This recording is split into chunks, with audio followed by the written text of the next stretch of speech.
Hello little champ. The study universe YouTube channel पे आपका स्वागत है। यहाँ पे हम साइंस से के बारे में जानेंगे। साइंस ये जो सब्जेक्ट है अपने आप में यूनिक है। क्या आप कभी ने सोचा है कि ये सब्जेक्ट आपके सिलेबस में क्यों आया है? आखिरकार क्या जरूरत है इस सब्जेक्ट की आपको पढ़ाने की? तो जैसे ही इंसान ने धीरे धीरे विकास किया, अगर हम एग्जाम्पल, एक छोटा बच्चा होता है। जैसे ही छोटा बच्चा धीरे धीरे बड़ा होता है, उसके अंदर बहुत सारी जिज्ञासा उत्पन्न होती है, बहुत सारे सवाल आते हैं।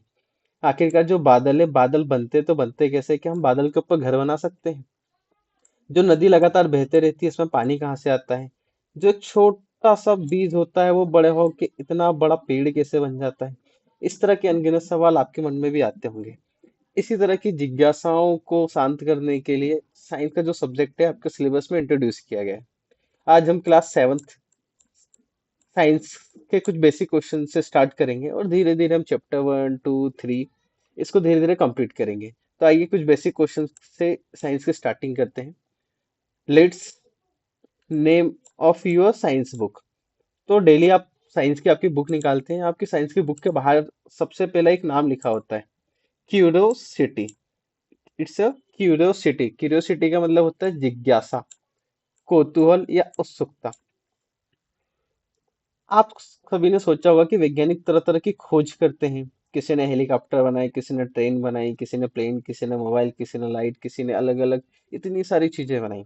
आप सभी को पता है, ये आप जितनी भी चीजों की खोज हुई या इन्वेंशन हुई, इन सब की स्टार्टिंग एक जिज्ञासा से हुई।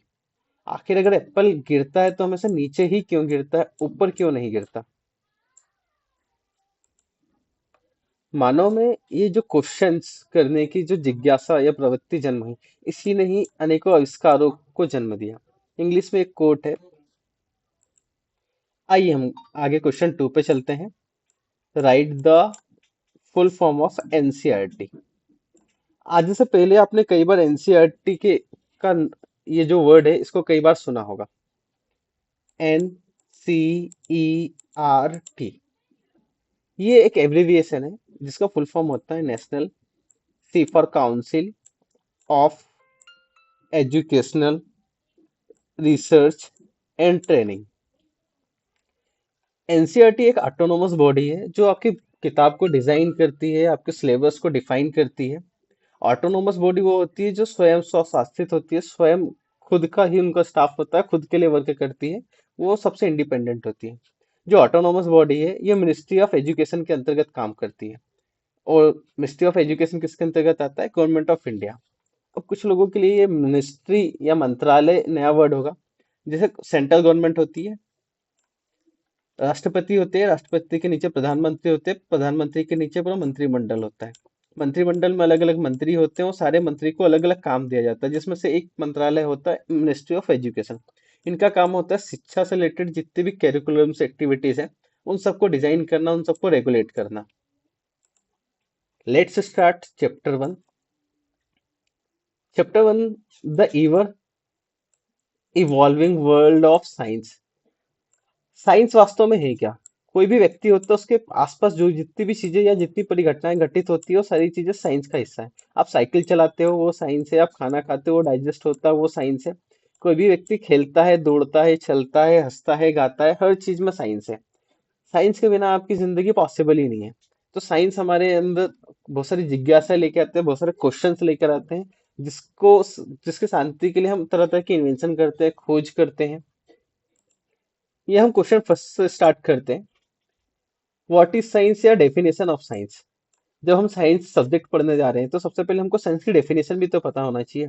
तो साइंस की डेफिनेशन बहुत ही सिंपल सी है। Science is the systematic study. Systematic study का इन द सेंस होता है कि किसी ने एक खोज करी, उस खोज के आधार पे दूसरी खोज हुई, उसके बाद तीसरी खोज हुई, फिर चौथी खोज हुई। फॉर एग्जाम्पल, किसी ने इलेक्ट्रिसिटी बनाई, किसी ने इलेक्ट्रिसिटी से जलने वाला बल्ब बनाया, फिर किसी ने इलेक्ट्रिसिटी का जो बल्ब है उसका यूज करके लाइटिंग की एलईडी लाइट्स वगैरह बनाई। तो पीढ़ी दर पीढ़ी समय के हिसाब से सिस्टमेटिक तरीके से एक इन्वेंशन के बेस पर दूसरी इन्वेंशन होती जाती है। इसको सिस्टमेटिक स्टडी कहते हैं। Systematic study of physical and natural world through observation and experiment. Observation and experiment, experiment मतलब जो प्रयोगशाला में आपने देखा होगा इधर से उधर करते हो, यार वो एक्सपेरिमेंट नहीं होते। आप डेली लाइफ में जब सब्जी बनाते हो उसमें तरह तरह के मसाले हैं उनको मिक्स करते हो, वो भी एक तरह का एक्सपेरिमेंट है। एक्सपेरिमेंट का सेंस बस ये हुआ कि आपने कुछ नई चीजों को आपस में इंक्लूड किया, एक दूसरे के साथ मिलाया, और जो नई चीज बनी वो एक्सपेरिमेंट कहलाता है। आगे आते हैं ब्रांचेस ऑफ साइंस। जब हम साइंस पढ़ेंगे तो साइंस को कई ब्रांचों में डिवाइड किया गया है। साइंस की वैसे काफी सारी ब्रांचेस है, पर मेजरली हम उसको तीन ब्रांचों में डिवाइड करते हैं: फिजिक्स, केमिस्ट्री और बायोलॉजी। अब केमिस्ट्री, फिजिक्स फिजिक्स के अंदर हम फिजिकल चीजों के बारे में पढ़ते हैं। फॉर एग्जांपल जैसे एनर्जी, आपके घर में जो लाइट आ रही है, इलेक्ट्रिसिटी आ रही है, उसका फ्लो कैसे होता है, वोल्टेज क्या होता है, पावर, जो मोटर्स होती है 1 HP 2 HP पावर पे कैसे वर्क करती है, कार्य, इलेक्ट्रिसिटी। फिजिक्स के अंदर सारी हम बाहरी चीजों के बारे में पढ़ते हैं।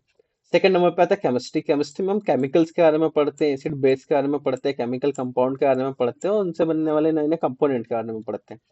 थर्ड नंबर पे आता है बायोलॉजी।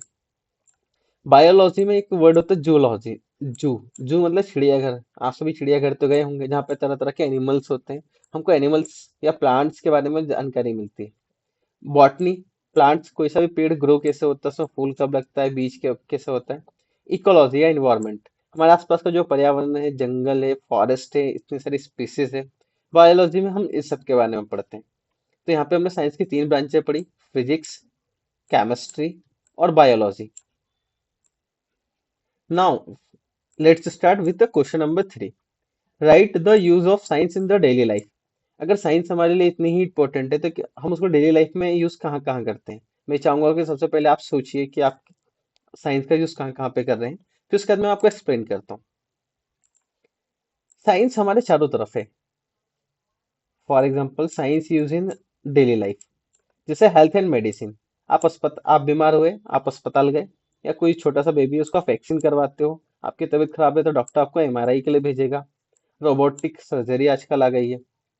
एग्रीकल्चर में इंसेक्टिसाइड, फर्टिलाइजर्स, जैसे हेल्थ और मेडिसिन में आपने देखा कि कहाँ कहाँ पे यूज होते हैं। फिर एग्रीकल्चर के अंदर इंसेक्टिसाइड, फर्टिलाइजर्स, जो तरह अभी प्रेजेंट टाइम में स्प्रिंकल सिंचाई की विधियों का यूज कर रहे हैं, वो भी एग्रीकल्चर में हम लिख सकते हैं। ड्रोन का यूज कर रहे हैं हम, इंसेक्टिसाइड। अब यहाँ पे आता energy.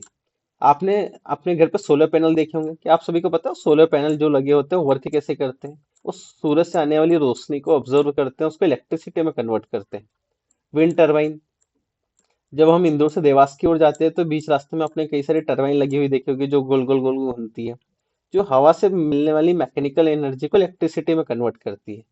Electric vehicle, EV car सभी आ गई है। सरकार, गवर्नमेंट, आप सभी के पास ओला, ईथर, इस तरह की टू व्हीलर बाइक्स भी होंगी जो इलेक्ट्रिसिटी पे काम कर रही हैं।